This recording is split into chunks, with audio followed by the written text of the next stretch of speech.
For any homework-related queries, call us at +1 678 648 4277. You can mail us at info@excelhomeworkhelp.com or reach us at www.excelhomeworkhelp.com. Problem 1. Answer each of the following questions in a few sentences. A. Suppose that Y is a random variable, E.G nitrate concentration in a lake. Also, suppose that you have taken 20 nitrate measurements Y1, Y2, Y20 at various times and locations. Explain the difference between E, Y, the expectation of Y, and mi, the sample mean of Y. B. Define the concept of a random sample and explain why it is useful. C. Why is the sample mean of Y1, Y2, Y20 a good estimate of E, Y? Solution. A. The random variable Y is characterized by its probability density, which describes the likelihood of obtaining an observation in a given range, or interval, of values. The expectation E, Y, is the first moment of this density. It is a property of the density rather than any particular set of data. The sample mean mi is the arithmetic average of a particular set of data and is derived from the data rather than the density. StatisticsHomeworkHelper.com ExcelHomeworkHelp.com. B. A sample is a set of measurements Y1, Y2, yn of some random variable Y with a probability density Fy, Y. The n measured values can be viewed as particular outcomes associated with n related random variables, one for each member of the sample. Generally speaking, these n random variables are described by a multivariate probability distribution. If the sample is random, the y's are independent and all have the same marginal probability density Fy, Y, as the original variable Y. These properties greatly simplifies the task of deriving the probability distributions of estimates computed from the sample. C. The sample mean is a good estimate of E, Y, because it is unbiased, E, mi equals E, Y, and consistent, var, mi, goes to 0 as the sample size approaches infinity.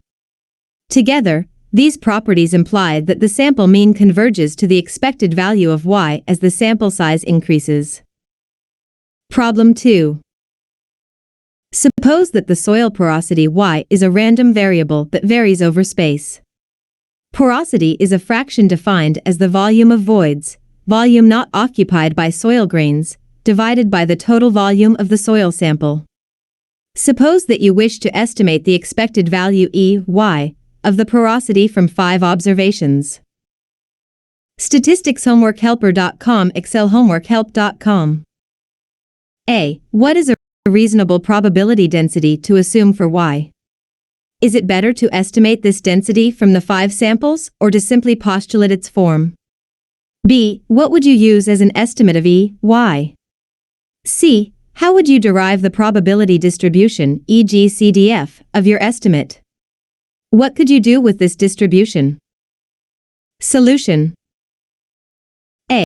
Since porosity is constrained between 0.0 and 1.0, a uniform probability over this, or perhaps a more limited range, is a reasonable choice. A CDF or PDF estimated from a sample size as small as 5 is unlikely to be very informative. An assumed uniform density is probably a better choice. B. The sample mean is a good choice, for the reasons given in the solution to problem 1c. C. Since the sample is quite small, a large sample assumption is not really justified. It is probably better to carry out a stochastic simulation by generating many, thousands, of 5 measurement samples from a uniform random number generator with specified lower and upper bounds. The sample CDF obtained from the simulation could be used to test hypotheses about the properties of Y or, if the bounds used in the generator are varied, to construct confidence intervals for these properties. StatisticsHomeworkHelper.com ExcelHomeworkHelp.com. Problem 3. Consider the following 10 samples of suspended sediment concentration, in mg/L, taken at various distances up an estuary, rounded off to facilitate calculation 6, 10, 11, 10, 14, 10, 13, 4, 7, 6a, derive a two-sided 90% confidence interval, 10% significance level, for the expected value of sediment concentration, using a large sample assumption. Do you think this assumption is justified?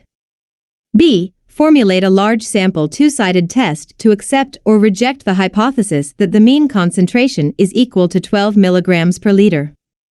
What is the p-value obtained with the data set given above? Solution: A. The appropriate estimator for the mean concentration is the sample mean μ, which has the value psi equals 9.1 for this particular sample. StatisticsHomeworkHelper.com ExcelHomeworkHelp.com. If we adopt a large sample approximation, we assume that the sample mean is normally distributed with mean E, μ equals E, y, the unknown true mean, and standard deviation SD, μ equals SY/N1/2 equals 3.25/10, 1/2 equals 1. The critical points for a two-sided 90% confidence interval are given by MYL 0.9 equals psi SD, μ 1.64 equals 9.11, 1.64 equals 7.5. Mu 0.9 equals psi plus SD, μ 1.64 equals 9.1 plus 1, 1.64 equals 10.7. So we infer from the data that E, y, lies in the interval between 7.5 and 10.7. In fact, the samples were generated from a log normal distribution with a mean of 8.33. The large sample assumption is reasonable, even for a sample of 10, for a significance level of 10%, but becomes less accurate as this level decreases. B. The hypothesis is H0, E, y equals 12. The hypothesis test is based on the same estimate and probability density as the confidence interval calculation.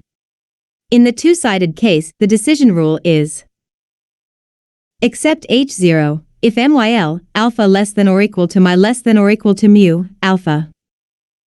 Reject H0 otherwise. StatisticsHomeworkHelper.com ExcelHomeworkHelp.com. Where MYL alpha and mu alpha are the critical values for a significance level of alpha. For this problem, we do not need to carry out the test or evaluate the critical values. Instead, we look for the p-value. The p-value is the value of alpha that we would given my critical value equal to psi. This can be found by setting the appropriate critical value, MYL, p if psi e, y, and mu, p if psi e, y equal to psi. In this example, psi e, y, so we use MYL, p equals psi. This is equivalent to a standardized, unit normal, critical value of. The probability that a unit normal variable is less than minus 2.9 is, from the tables in the text, 0.002. For a two-sided test, the p-value is twice this probability, so p equals 0.004. This is a very low value, indicating that μ equals psi equals 9.1 is quite unlikely if E, y equals 12. So we would reject the null hypothesis, unless we wanted to use a significance level less than 0.004, an unusually low value. Problem 4. Consider the following four values of the independent variable, daily precipitation, and the dependent variable, streamflow the same day, in a small watershed. StatisticsHomeworkHelper.com ExcelHomeworkHelp.com. Rainfall, mm 1015 820 runoff, mm 6 8.54 15 derive a regression, least squares, model which has an intercept of 0, a 1 equals 0, and a slope to be determined from the data. Use this model to predict the runoff that would occur when the precipitation is 25. Sketch the data on an XY plot. Include a plot of the regression line over the range x equals 0 to x equals 25. Solution: the least squares estimate minimizes the sum squared error. StatisticsHomeworkHelper.com ExcelHomeworkHelp.com. With respect to a 2. The minimizing value of a 2 may be